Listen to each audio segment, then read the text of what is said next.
राधे राधे। सीख जो जीवन को बदल दे। एक राजा था जिसका नाम रामधन था। उनके जीवन में सभी सुख थे। राज्य का काम काज भी ऐशो आराम से चल रहा था। राजा के नैतिक गुणों के कारण प्रजा भी बहुत प्रसन्न थी और जिस राज्य में प्रजा खुश रहती है वहाँ की आर्थिक व्यवस्था भी दुरुस्त होती है। इस प्रकार हर क्षेत्र में राज्य का प्रवाह अच्छा था।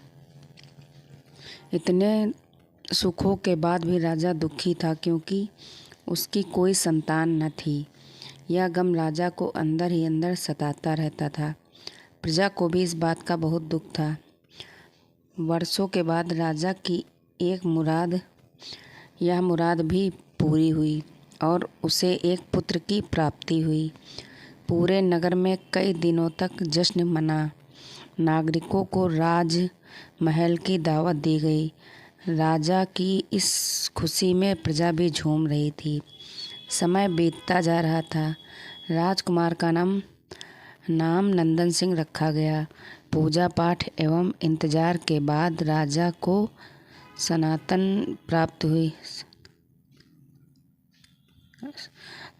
संतान प्राप्त हुई थी, इसलिए उसे बड़े लाड़ प्यार से रखा जाता था। लेकिन अति किसी बात की अच्छी नहीं होती। आर्थिक लाड़ ने नंदन सिंह को बहुत बिगाड़ दिया था। बचपन में तो नंदन सिंह की सभी बातें दिल को लुभाती थी, पर बड़े होते होते यही बातें बदतमीजी लगने लगती हैं। नंदन बहुत ज़्यादा जिद्दी हो गया था।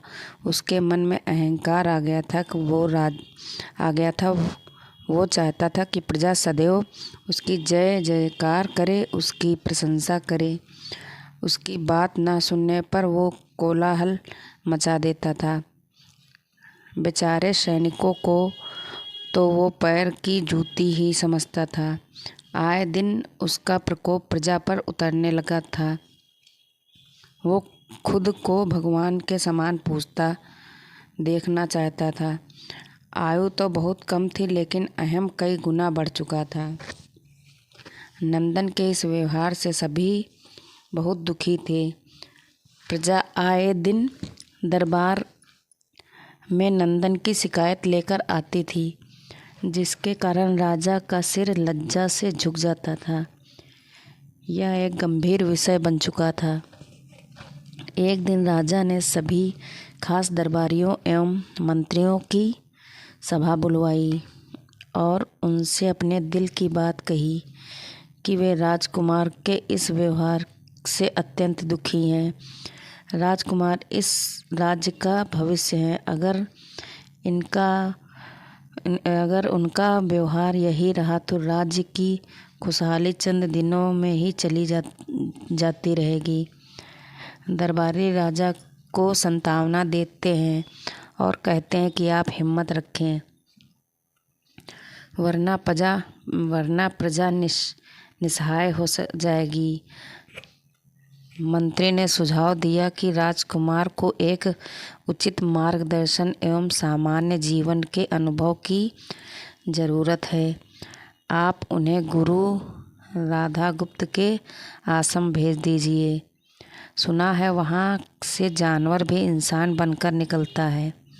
यह बात राजा को पसंद आई और उसने नंदन को गुरु जी के आश्रम भेजा।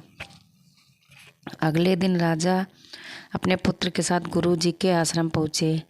राजा ने गुरु राधागुप्त के साथ अकेले में बात की और नंदन के विषय में सारी बातें कही। गुरु जी ने राजा को आश्वस्त किया कि वे जब अपने पुत्र से मिलेंगे तब उन्हें गर्व महसूस होगा। गुरु जी के ऐसे शब्द सुनकर राजा को शांति महसूस हुई और वे सहर्ष अपने पुत्र को आश्रम में छोड़कर राजमहल लौट गए। अगले दिन सुबह गुरु के खास चेले द्वारा नंदन को भिक्षा मांग कर खाने को कहा गया, जिसे सुनकर नंदन ने साफ इनकार कर दिया। चेले ने उसे कह दिया, और अगर पेट भरना है तो भिक्षा मांगनी होगी, और भिक्षा का समय शाम तक ही है, अन्यथा भूखा रहना पड़ेगा। नंदन ने अपनी अकड़ में चेले की बात नहीं मानी, और शाम होते उसे भूख लगने लगी, लेकिन उसे खाने को नहीं मिला। दूसरे दिन उसने भिक्षा मांगना शुरू किया। शुरुआत में उसके बोल के कारण उसे कोई भिक्षा नहीं देता था, लेकिन गुरुकुल में सभी के साथ बैठने पर उसे आधा पेट भोजन मिल जाता था। धीरे धीरे उसे मीठे बोल का महत्व समझ आने लगा, और करीब 1 महीने बाद नंदन को पेट भर भोजन मिला, जिसके बाद उसके व्यवहार में बहुत से परिवर्तन आए। इसी तरह गुरुकुल के सभी नियमों ने राजकुमार में बहुत से परिवर्तन किए, जिसे राधा गुप्त जी भी समझ रहे थे। एक दिन राधा गुप्त जी ने नंदन को अपने साथ सुबह सवेरे सैर पर चलने को कहा। दोनों सैर पर निकल गए।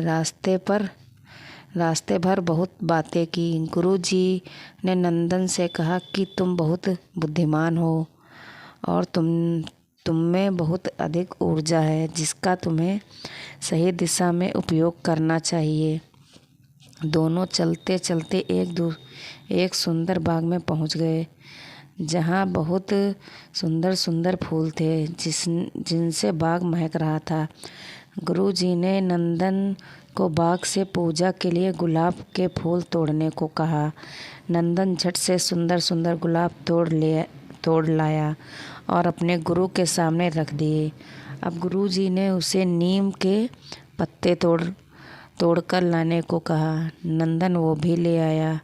अब गुरुजी ने उसे एक गुलाब सूंघने दिया और कहा, बताओ कैसा लगता है। नंदन ने गुलाब सूंघा और गुलाब की बहुत तारीफ की। फिर गुरुजी ने उस नीम के पत्ते चखकर उसके बारे में कहने को कहा। जैसे ही नंदन ने नीम के पत्ते खाए, उसका मुंह कड़वा हो गया, और उसने उसकी बहुत निंदा की और जतर कतर पीने का पानी ढूंढने लगा।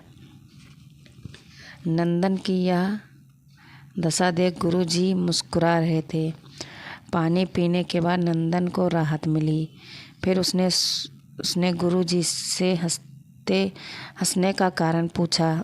तब गुरुजी ने उससे कहा कि जब तुमने गुलाब का फूल सूंघा तो तुम्हें उसकी खुशबू बहुत अच्छी लगी और तुमने उसकी तारीफ की, लेकिन जब तुमने नीम की पत्तियां खाई तो तुम्हें कड़वी लगी और तुमने उसे थूक दिया और उसकी निंदा भी की। गुरुजी से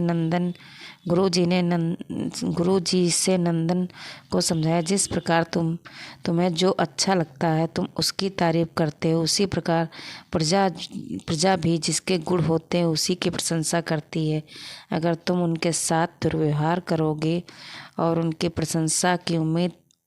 उससे प्रशंसा की उम्मीद करोगे तो वे यह कभी दिल से नहीं कर पाओगे।